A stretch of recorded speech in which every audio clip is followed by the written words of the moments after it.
तेव्हा त्या ठिकाणी आलेला नाही। व्हीएसआरचा उल्लेख झाला म्हणून अतुल लोंढेंचं म्हणणं असं की व्हीएसआर कंपनी ही ब्लॅक बॉक्स बंद ठेवते, जर ब्लॅक बॉक्स बंद ठेवलं तर कुठली इन्फॉर्मेशन बाहेर येणार आहे? तसं बघितलं तर ब्लॅक बॉक्स बंद ठेवता येत नाही आणि जर अतुलजी लोंढे जसं म्हणतात तसंच जर ब्लॅक बॉक्स बंद केला असेल नाही तर मुद्दामून आज सांगण्यात येत आहे की ब्लॅक बॉक्स हा बंद होता, म्हणजे खऱ्या गोष्टी बाहेर येऊ नये म्हणून कुठेतरी आत्तापासूनच एक कारण लोकांमध्ये पेरलं जाते असं आपल्याला त्या ठिकाणी म्हणावं लागेल।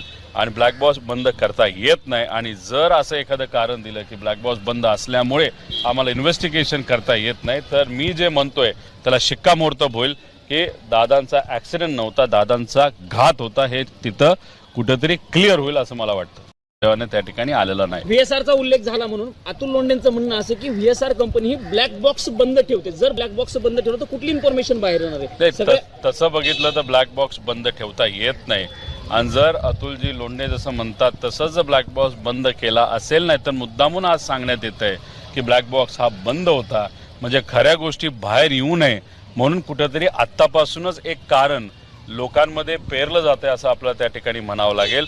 आणि ब्लॅक बॉक्स बंद करता येत नाही आणि जर असं एखादं कारण दिलं की ब्लॅक बॉक्स बंद असल्यामुळे आम्हाला इन्व्हेस्टिगेशन करता येत नाही तर मी जे म्हणतोय त्याला शिक्कामोर्तब होईल की दादांचा ॲक्सिडेंट नव्हता, दादांचा घात होता, हे तिथं कुठेतरी क्लिअर होईल असं मला वाटतं।